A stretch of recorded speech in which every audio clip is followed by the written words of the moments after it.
بسم اللہ الرحمن الرحیم۔ معزز خواتین و حضرات، السلام علیکم ورحمۃ اللہ وبرکاتہ۔ گوشہ کمال کی نشست نمبر 309 میں آج یہ گوشہ نشین معین کمالی آپ کی خدمت میں ایک بار پھر حاضر ہے۔ ہمارا آج کا موضوع ہے جناب شریف الدین پیرزادہ۔ ان کے بارے میں ابتدائی طور پر یہ بتا دوں کہ یہ انٹرویو اس وقت لیا گیا تھا جب آج سے 39 سال پہلے یعنی 39 ایئرس ایگو یہ اسلامی کانفرنس تنظیم کے سیکریٹری جنرل منتخب ہوئے تھے۔ تو میں نے اور محمد صلاح الدین صاحب شہید نے جا کر ان کے دفتر میں انٹرویو کیا تھا۔ بڑی دلچسپ بات تو میں یہ بتاؤں کہ محمد صلاح الدین صاحب بغیر کسی پروٹوکول کے حفاظتی انتظامات کے پرواہ کیے بغیر وہ آرام سے گھومتے پھرتے تھے۔ جب انٹرویو کے لیے ہم جانے لگے تو اس زمانے میں ان کے پاس کوئی گاڑی بھی نہیں تھی اور میرے پاس موٹر سائیکل تھی۔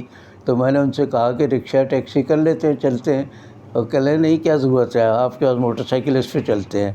تو میری موٹر سائیکل پر بیٹھ کر محمد صلاح الدین صاحب شریف الدین پیرزادہ کے دفتر پہنچے تھے، جو ہائی کورٹ کی بلڈنگ میں واقع تھا۔ تو وہاں جب ہم پہنچے تو پہلے شریف الدین پیرزادہ صاحب نے محمد صلاح الدین صاحب کو اپنے پاس بلایا، ان سے کچھ ابتدائی گفتگو کی اور مجھے باہر بٹھا دیا گیا۔ میں باہر بیٹھا تو اس دوران اسلامیہ کالج کے جو بانی تھے یا مالک تھے اے ایم قریشی صاحب، وہ بھی اپنے کسی ساتھی کے ساتھ ان سے ملنے کے لیے یعنی شریف الدین پیرزادہ صاحب سے ملنے کے لیے آ گئے۔ اور وہ بیٹھے باتیں کر رہے، اندر انہیں پتہ چلا کہ صلاح الدین صاحب کے ساتھ پیرزادہ صاحب مصروف ہیں، تو انہیں بڑا برا لگا۔ وہ اپنے آپ کو بڑی توپ چیز سمجھتے تھے کہ اتنے تعلیمی اداروں کا سربراہ ہوں۔ تو پھر جب انہیں پتہ چلا کہ اندر محمد صلاح الدین صاحب ہیں، اچھا تو یہ وہ ان کا جنرل ضیاء کا چمچہ بیٹھا ہوا ان کے پاس صلاح الدین صاحب کے بارے میں یعنی گجراتی زبان میں وہ گفتگو کر رہے تھے اپنے ساتھی سے۔ اب میں احمد آباد سے آیا ہوا، گجرات کے لوگوں میں میرا بڑا اٹھنا بیٹھنا، کاٹھیاواڑیوں میں بھی، تو میں تو بہت اچھی طرح گجراتی زبان سمجھتا تھا۔ تو میں حیران ہوا کہ یار یہ لوگ کیسے ہیں کہ کسی انسان کی ان کے ذہن میں قدر ہی نہیں ہے، شاید پیسہ سب سے بڑی چیز ہے۔ تو بہرحال تھوڑی دیر ہوئی ان کو گفتگو میں، پھر اس کے بعد مجھے بلا لیا انہوں نے کیونکہ انٹرویو کا ٹائم طے تھا۔ تو اب اندر جب پہنچے تو دوسرا ایک دلچسپ واقعہ یہ ہوا کہ میں جو جیبی ٹیپ ریکارڈر لے کر گیا تھا وہ میں نے سامنے رکھ دیا تاکہ پوری گفتگو ریکارڈ ہو جائے۔ تو پھر اس کے بعد جب گفتگو کر کے ہم گھر آئے، آفس آئے تکبیر کے دفتر میں، تو میں نے اس کو کھولا تو ایک لفظ اس میں نہیں آیا، پتہ ہی چلا اس کے سیل ختم ہو چکے تھے۔ تو وہ جو گفتگو ہم نے کی وہ ریکارڈ نہیں ہو سکی۔ میں سوالات لکھ کر لے گیا تھا، تو ان سوالات کو سامنے رکھ کر اور جو گفتگو ہوئی اس کو تھوڑا سا اندازہ کر کے میں نے اندازے سے ہی وہ پوری گفتگو لکھ دی۔ انٹرویو خاصا طویل تھا وہ، تو وہ میں نے لکھ دیا۔ پھر میں نے صلاح الدین صاحب کو بتا دیا یہ معاملہ کہ ایسا ہے۔ تو کہنے دیکھ لیں آپ کو اطمینان ہے؟ میں نے کہا مجھے اطمینان تو ہے کہ میں نے جو کچھ لکھا ہے وہ انہوں نے جو کچھ کہا اس کے مطابق ہی ہوگا۔ تو صلاح الدین صاحب نے اجازت دے دی کہ چلنے دے۔ پھر وہ انٹرویو شائع بھی ہوا، شریف الدین پیرزادہ صاحب نے بھی پڑھا، کہیں سے کوئی کسی قسم کا اعتراض نہیں آیا۔ تو اس سے اندازہ یہ ہو گیا کہ یہ انٹرویو تو بہرحال کامیاب ہوا ہے۔ تو اسی انٹرویو کو آج میں تقریباً 39 سال 39 ایئرس کے بعد دوبارہ پیش کرنے کی جسارت کر رہا ہوں۔ اور یہ اس وقت جو ہیں شریف الدین پیرزادہ صاحب نئے تنظیم اسلامی کانفرنس کے سربراہ مقرر ہوئے تھے یہ، اور ان کا تقرر بہرحال پاکستان کے لیے بڑا اعزاز تھا۔ آپ جو ہیں قائد اعظم محمد علی جناح کے اعزازی سیکریٹری کی حیثیت سے بھی خدمات انجام دے چکے تھے۔ ان کی متعدد کتابیں قائد اعظم کے موضوع پر موجود تھیں اس وقت۔ تو اس تھوڑی سی وضاحت کے بعد میں آتا ہوں اصل گفتگو کی طرف، اس لیے کہ آج کل بہت طویل ہونے لگے ہیں انٹرویو، تو ہو سکتا ہے اس کو بھی 2 حصوں میں کرنا پڑے۔ تو میں نے کچھ ابتدائی گفتگو کے بعد پھر سوال ان سے یہ کیا کہ مسلم دنیا کے مسائل پر آپ پہلے بیان دے چکے ہیں، آپ کی تحریریں اور تقریریں موجود ہیں اس موضوع پر، آپ اپنی فہرست ترجیحات میں ان مسائل کو کس ترتیب سے جگہ دیں گے؟ ظاہر ہے پوری مسلم دنیا کے سیکریٹری جنرل ہونے کے بعد ترجیحات تو کرنی پڑیں گی، سارے مسائل ایک ساتھ نہ بیان ہو سکتے ہیں نہ حل ہو سکتے ہیں۔ تو انہوں نے جواب دیا، میں اس سلسلے میں وضاحت کر چکا ہوں کہ تمام مسائل اس قدر اہم ہیں کہ ان میں ترجیحات کا تعین مناسب یا آسان نہیں ہے۔ مثلاً بیت المقدس، مشرق وسطیٰ، فلسطین، کشمیر، اسرائیلی جارحیت، اس زمانے میں ایران عراق جنگ بھی چل رہی تھی، اس کا بھی ذکر تھا، اور پھر افغانستان پر روسی جارحیت کا دور تھا۔ یہ ہر مسئلہ اتنا اہم ہے کہ ترجیحات کا تعین مشکل ہے، لیکن ہم کوشش کریں گے کہ جب اور جہاں مناسب ہو عملی اقدامات کیے جائیں۔ پھر سوال ہوا ان سے کہ اتفاق سے آپ ایسے وقت میں اہم منصب پر فائز ہوئے ہیں جب مسلم دنیا میں سب سے زیادہ اہمیت مسئلہ افغانستان کو حاصل ہے، وہاں روسی جارحیت کو 5 سال پورے ہو چکے ہیں، تو آپ اس کے حل کے سلسلے میں کیا خاکہ ذہن میں رکھتے ہیں؟ تو انہوں نے کہا کہ جس قدر جلد ممکن ہو ہم اس مسئلے کو حل کرنے کی کوشش کریں گے تاکہ بیرونی افواج، یعنی روسی جارحیت کرنے والی افواج وہاں سے چلی جائیں۔ خیر یہ افغانستان کے بارے میں گفتگو تھی، اس کو میں آگے حذف کر رہا ہوں۔ پھر ایک سوال یہ ہے جو ہم نے ان سے کیا کہ ایک مسئلہ جس کا تنظیم اسلامی کانفرنس سے، انگلش میں سے OIC کہتے ہیں، میں بتا دوں یہ، تو اس کانفرنس سے براہ راست کوئی تعلق نہیں ہے میں جس مسئلے کا ذکر کر رہا ہوں، لیکن شاید آئندہ یہ تعلق ہو جائے۔ وہ بنگلہ دیش میں مقیم بہاریوں کا ہے۔ بنگلہ دیش کے نمائندے نے کہا ہے کہ وہ اس مسئلے کو تنظیم اسلامی کانفرنس میں اٹھائیں گے۔ تو انہوں نے کہا کہ چودھری صاحب نے جو اس وقت بنگلہ دیش کے نمائندے تھے یہ کہا ہے، جس کا جواب صدر ضیاء الحق نے دے بھی دیا ہے، لیکن جہاں تک تنظیم اسلامی کانفرنس کا تعلق ہے صرف بنگلہ دیش کے نمائندے نے یہ تذکرہ کیا تھا، آگے کوئی بات نہیں ہوئی۔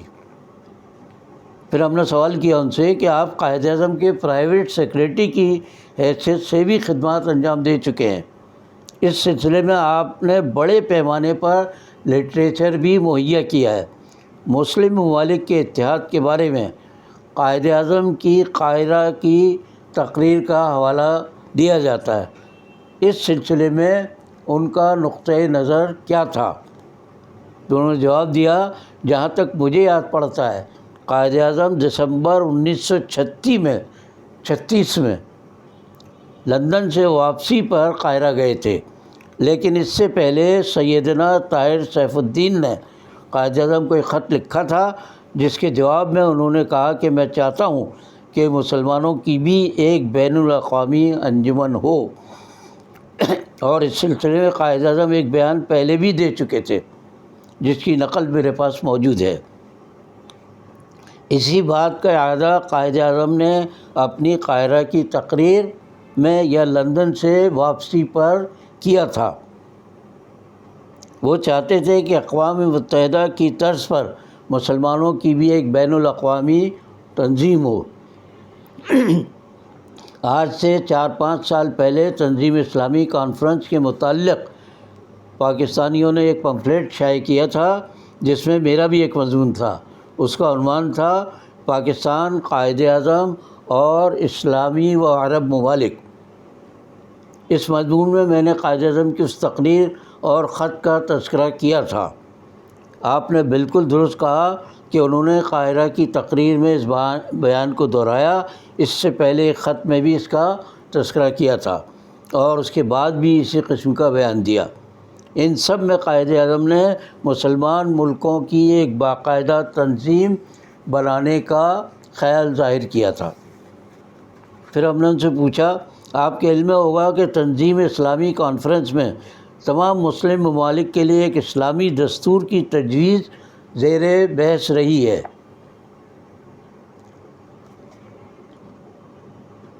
کیا اس قسم کے دستور کے قابل عمل ہونے کی مستقبل میں کوئی امید کی جا سکتی ہے؟ تو انہوں نے جواباً کہا، ابھی تو انسانی حقوق کے سلسلے میں پیش رفت ہوئی ہے، جس میں اسلام کے مطابق انسانی حقوق کا مسئلہ تنظیم اسلامی نے اپنے ذمے لیا ہے۔ یہ اقوام متحدہ کے انسانی حقوق کے چارٹر کی طرح اسلام کے عطا کردہ انسانی حقوق کے بارے میں ہوگا۔ ڈھاکہ کے اعلان میں اس کے دیباچے کا تذکرہ موجود ہے۔ اس کے ساتھ ہی بین الاقوامی عدالت کی تجویز بھی آئی ہے۔ اس قسم کے دیگر معاملات تنظیم اسلامی کانفرنس میں زیر غور ہیں۔ میں نے اسلام آباد کی کانفرنس میں ان موضوعات پر اپنے ذاتی خیالات کا اظہار کیا تھا۔ انشاءاللہ ان سب پر گفتگو اور پیش رفت ہوتی رہے گی۔ پھر ہم نے ان سے پوچھا، بلا سود بینکاری کو پوری مسلم دنیا میں رائج کرنے کے سلسلے میں اس تنظیم اسلامی کانفرنس کیا کردار ادا کر سکتی ہے؟ تو انہوں نے کہا، بلا سود بینکاری پر بہت سے مسلم ممالک میں، جن میں بعض عرب ممالک بھی پیش ہیں، کافی کام ہو رہا ہے۔ ہم اس کے مزید فروغ کے لیے تجاویز پر غور کریں گے اور کوشش کریں گے کہ مسلم دنیا کے تمام ممالک اس سلسلے میں تیز رفتاری کے ساتھ عملی اقدامات کریں تاکہ وہ سود کی لعنت سے جلد از جلد چھٹکارا حاصل کر سکیں۔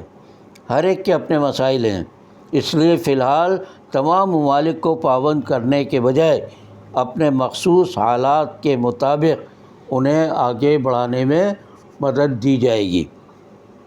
پھر سوال ہوا ان سے کہ نارتھ ساؤتھ ڈائیلاگ کی طرح مسلم ممالک کے درمیان معاشی عدم مساوات کو کم کرنے کی کوئی تجویز آپ کے ذہن میں ہے؟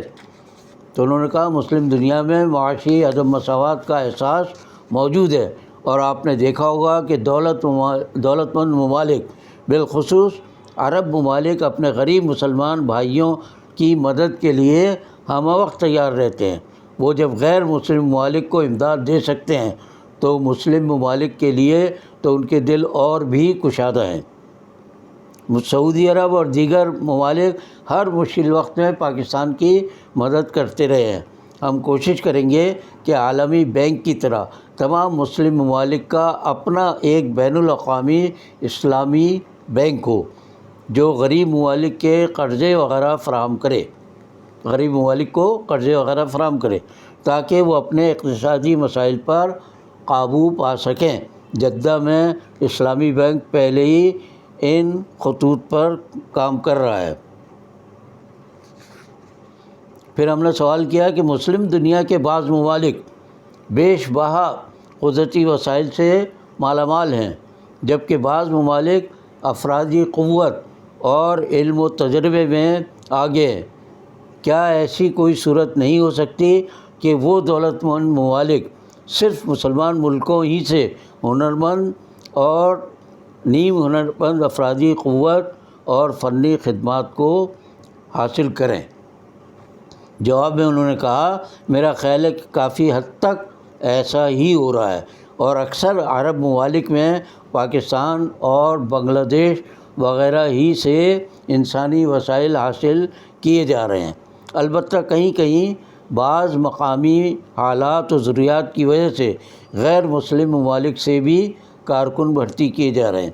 ہم اسلامی کانفرنس تنظیم میں اس مسئلے پر غور کریں گے تاکہ جہاں تک ممکن ہو مسلم ممالک قدرتی اور انسانی وسائل کے تبادلے میں ایک دوسرے کے ساتھ بھرپور تعاون کریں اور فنی، تکنیکی اور صنعتی میدان میں مسلم ممالک ایک دوسرے کی مدد کر سکیں۔ ابھی کافی گفتگو باقی ہے ان سے، لیکن آپ نے اس سے اندازہ کر لیا ہوگا کہ 39 سال پہلے جو وعدے، جو باتیں، آپس میں مل جل کر کام کرنے کی یقین دہانیاں ہوتی رہی ہیں، آج تک وہ اسی طرح قائم ہے۔ گفتگو سے آگے بات بہت کم بڑھی ہے، اگر کہیں بڑھی ہے تو بہت چھوٹی موٹی، ورنہ اصولاً مسلم ممالک میں وہ جو تعاون ہونا چاہیے، باہمی مدد کا جو جذبہ ہونا چاہیے، سچی بات ہے کہ ابھی کہیں نظر نہیں آتا۔ اب آج کے لیے اتنا ہی، باقی بشرط زندگی باقی